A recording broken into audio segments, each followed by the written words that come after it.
Hey, what is going on guys, and welcome to my analysis video on our brand new close range Maccaster, YOSHITSUNE. I'm going to be calling her Yoshi for short throughout this video. Some of you guys may be wondering where's my review on the other guy, Seimei or whatever his name is. I'm only going to be reviewing characters that I have on hand from now on for two reasons. One, so that I can give the most accurate review. There's like levels to this, right? There's reviewing characters before the characters ever come out without any of their mods, which is like the worst thing you can do. I think those videos are a waste of time for you and I. Then there's reviewing characters without them on hand, but with mods available, which is what I did in the past. I think that's alright, but it's harder to do that for new characters with unique animations and gimmicks like Seimei. The second reason is because these videos are a lot more enjoyable to make when I actually have the character on hand to test with. So basically, if I don't get Seimei, then there won't be a video, and that applies for any other future characters, except for special characters like collabs, I guess. We'll see. Anyways, enough rambling around, let's finally talk about Yoshi. I guess we'll start with her normal combos. Close range specializes in close range attacks, obviously. The attack range is actually the same as rapid fire. The normal combo only goes up to combo 2, or C2 for short. C1 and C2 both deal 48% times 8, which is about 384%, which is more than the other two Mancaster types, and the SP gain per combo is 340. The damage is pretty high when you consider the mods and the speed when compared to other weapon types, so close range Mancasters definitely deals a lot from their normal combos. The 4 strike has the same range as C1 and C2. It deals 40% with 10 hits, so 400% in total. Now the most important question is, what is the optimal combo for Yoshi? I tested and compared 3 combos frame by frame. From left to right, there's C2, C2 roll, and C2 4 strike fail. C2 roll came out with the best results in terms of SP gains and damage. Keep in mind that these are Yoshi without any of her innate attack speed buffs. If she had 15% attack speed or the 10% from her ability 1, then maybe plain C2 might be better than C2 roll. I'm not too sure because I didn't test it, but the higher the attack speed, then the worse C2 4 strike fail becomes. I personally would just recommend doing C2 roll regardless of her attack speed buffs, and I'll explain why soon. So her S1 costs 3,819 SP. It deals 5 hits of 213%, which is not a lot. If you use S1 to counter an attack that is iframeable with skills, then her S1 will deal 1 hit of 10% and then another 1 hit of 1,572%. In addition, Yoshi will gain a 30-second 15% attack rate buff. Alright, so this skill is essentially a counter. When the foe does a red attack or any attack that can be dodged by iframe via skills, then S1 will deal an additional 1500% and will grant Yoshi an attack rate buff.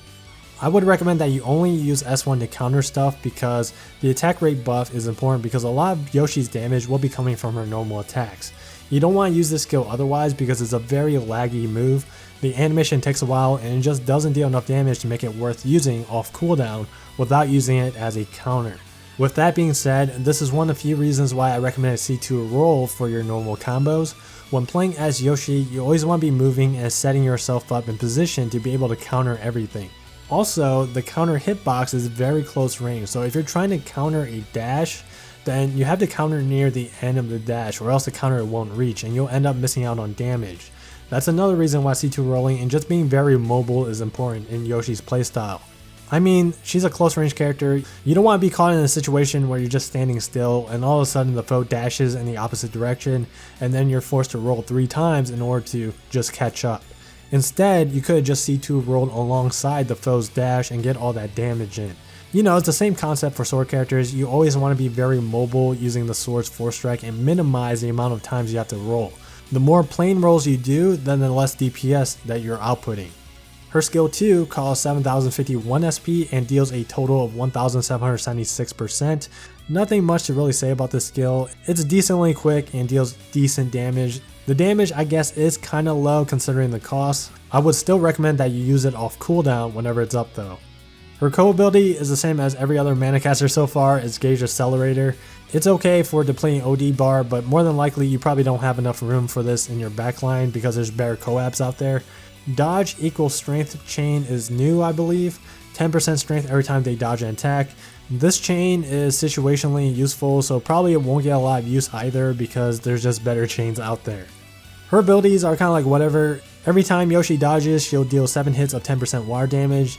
I think the damage is like 1/5 of her normal attacks, and they do crit as well.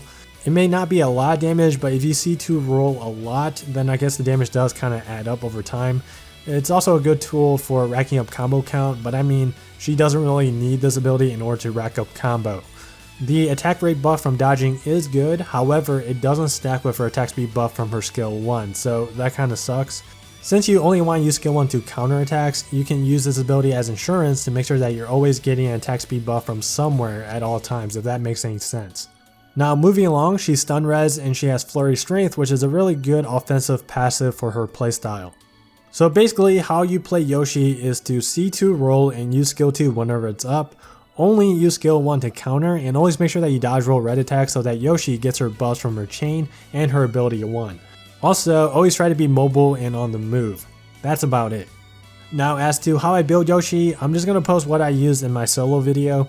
If she is on a team where there's none or very low amounts of defense buffs, then you can replace strength double buff for something else, like crit damage, assuming that you have given her enough crit rate.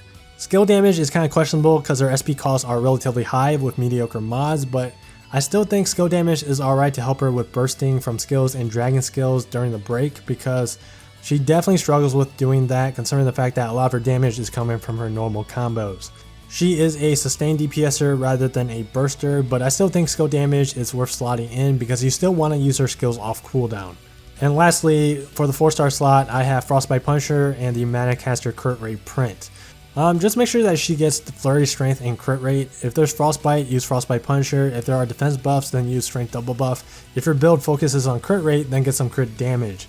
Like any other character, a few slots would depend on the team comp, so do not copy the setup 1-to-1 for everything. For her backline, she definitely wants increased standard attack damage from either Tiki or Galaxy, a blade for that 10% strength buff, and the last slot I would personally run Xander for combo 13% strength.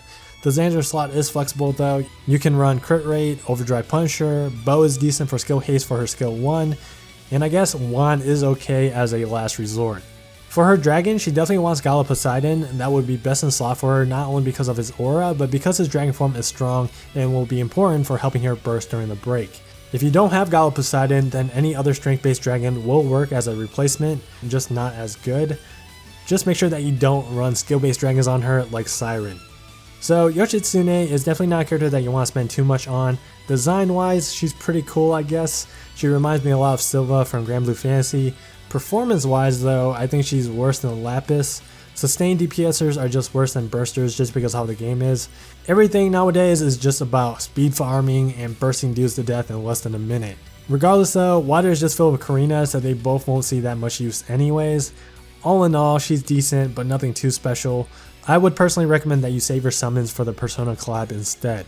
And that's going to be it for this video. As always guys, thank you so much for watching. Take care and I'll see you guys in the next video.